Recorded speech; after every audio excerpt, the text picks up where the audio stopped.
Welcome back. We are talking about mortgages. We're talking about real estate, and we have two experts up here with us. As we went to break, we were talking about, all right, in this market, you almost have to put a bid down the day you see a home. There's a whole category of homes. You said starter homes, right, up to a certain price level. My concern is, I remember when you got an inspection and you had to spend a lot of, I wanted to spend time before I invested in something that important. Sure. And so that just makes me uncomfortable. And you know, there's strategies to kind of deal and cope with that. And the strategy is to be aggressive with your price on the front end, but you normally, even in those bidding wars, about everyone is going to conduct an inspection. So they're going to do an inspection. And you can make it a contingent. Yeah, you can make it contingent. And most offers they see are going to have that inspection contingency, even in the multiple offer situation. Now, you occasionally get somebody that's just really bold and they're like, I'm buying the house. I've been hunting in this market so long and I'm not even going to, you know. And so I have the privilege of sitting down with sellers a lot of times with these multiple offers. And so what you do is you actually sit down and you look at the big things that we talk about as the type of financing. You know, what's more likely to close, what's going to appraise easier, those sort of things become factors when you're in a market that's going up. Well, what if the guy next door that sold 10,000 cheaper 2 months ago, but you've got 5 offers and they're going 10 grand higher? So you have to kind of take those factors into consideration when you're the listing agent, and you have to sit down with the folks and go, okay, you know, here's the numbers, and you know, we may have trouble on an appraisal. So you have to really take that into as well. And before we start taking some calls, we'll get right to them. I was interested. You said that before the downturn, part of the problem was they were giving away mortgages to everybody.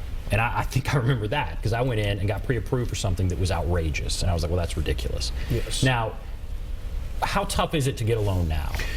You know, I'll put it this way: it's tougher than what it was 6-7 years ago, but there are credit requirements.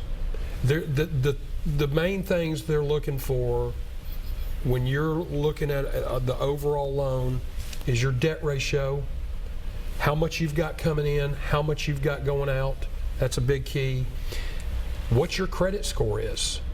And normally, government loans, VA to FHA, those are normally, you've got to be 600 plus in a score. And guys, there's a few people out there that do 580s, I think even there might be some people that do 560s credit scores.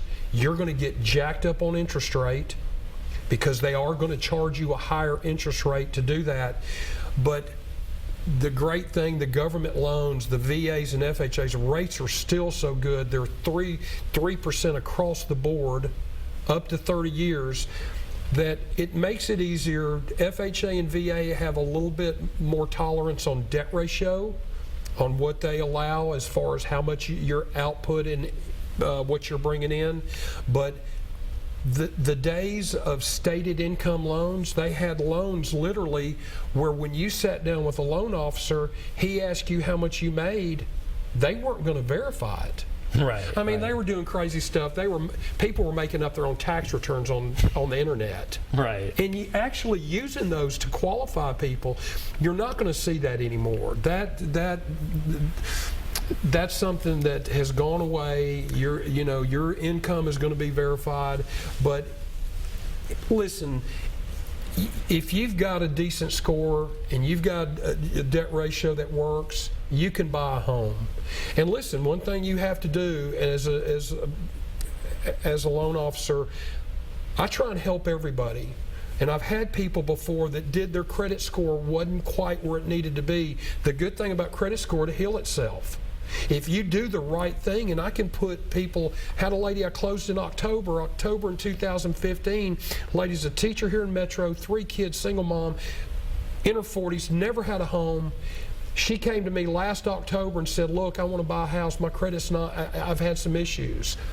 I put her on a little plan, said if you'll do this for the next year, you can buy a house. She closed the week before Thanksgiving on her house, and she was diligent about paying things on time and doing the right thing as far as credit. That's great. Let me make a couple comments sure. too for Harlan. You know, one thing during the before the downturn is these guys that were doing those programs were charging an arm and leg cost to the buyers. You know, the fees were outrageous. Right. And one thing in that time, we had to kind of protect against those fees being crazy and use, you know, solid people. And Harlan, you know, is one of those guys that I know when I call Harlan, he's going to treat that buyer just like it's my sister, it's my brother, you know what I mean? And he's going to do the right thing by them. He's going to clean their credit up and coach them through those things and not charge them for that, and, you know, do the right things by them. Yeah. All right, let's go to Virginia. Hello, Virginia. Yes. Go right ahead. I would like to know what their opinion is of reverse mortgages.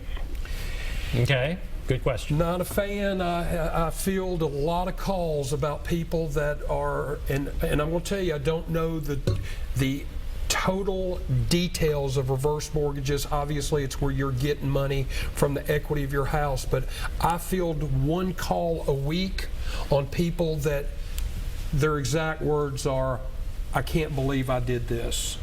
And I have seen, I've never had anybody call me that has a reverse mortgage that has been happy with the way it's happened. So we don't do reverse mortgages at Farmington, and I know a lot of the major lenders in Nashville, they don't do them. There are a few places that do reverse mortgages, but for the most part, there's not a lot of people that do them. I've got a house right now that was a reverse mortgage, and you know and the problem I think is behavior with a reverse mortgage. You can go back to that well like a credit card in a lot of ways, and so it's real easy to take that equity and go, I'm tight this month, let me go get $3,000 or $4,000 off of that. And like I said, I'm not an expert in it by no means, but I'm in that situation now where these, you know, they're having to sell the house. You know, wow. It's over. You know, all the equity's there, and it's like now we got to move. And it could have been you know, if they were in financial troubles in the beginning, maybe go ahead and sell the house, take some equity, move down in house, but not be forced into a situation where they're uncomfortable and all the equity's gone and we're barely getting them out of the house. Yeah, they sell the house and then they're not walking away with the profit. They're just selling the house. You're right. Wow. All right, let's go to Jay. Whoa, sorry. Let's go to Jay. Hello, Jay. Good evening, gentlemen. Go right ahead. I've got a question. I've got a good friend of mine at work, and we've been discussing mortgages and all this, and I know me and my wife, we bought our house, but I have been telling him he's divorced, a single dad, and he's staying at his parents' cabin out in the country, and he's wanting to move to town, and I have told him his father passed away, and he doesn't have much help, you know, and advice, and my father has even told him, go see somebody. And, you know, we've checked his credit scores. He's had the same job for 18 years, and his credit, I think, was 690 or something like that. And I have told him, I said, these guys are not going to chew you out, spit you out. He's scared to death. And I just wondered if you could give me some advice to tell him, because we're wanting to get him in the house, and I know he can do it. Like I said, he's had the same job for a long time. So he's scared of what exactly, Jay? What is he scared of? Maybe just the process. He's scared to talk, you know, like going up to people and talking, and oh, okay. You know what I'm saying. And the process, yeah. All right. Jay, and I'll say this, it's a lot of people, there's a lot of anxiety about buying a home. It's the biggest investment you're ever going to make. But a man that's been on his job 18 years and has got a 690 credit score, he can buy a home. You know, you just need to decide, where do you want to be? How much do I want to spend a month? And I urge everybody, I never send a customer to John unless they're pre-approved. You're not going to get a realtor in this market to take you out looking for a home if you're not pre-approved. There's just too many people looking. And that is what I do. I pre-approve people every day to buy homes. And this guy Jay's talking about, I understand a lot of people, I talk to a lot of people that are gun shy, that, you know, there's anxiety about buying, but man, I try and treat everybody like I treat my friends, and I just make them comfortable. I don't make it complicated. I want to tell them the things they want to hear, where they need to be on payment. But a 5-minute phone call from Jay's friend, I can tell him exactly where he needs to be and help him out. And I think from the realtor side, you know, anytime I get a phone call, somebody's friend and things like that, is I want to sit down with them and I want to walk them and talk to them about the process. You know, that's our job, is to make them comfortable.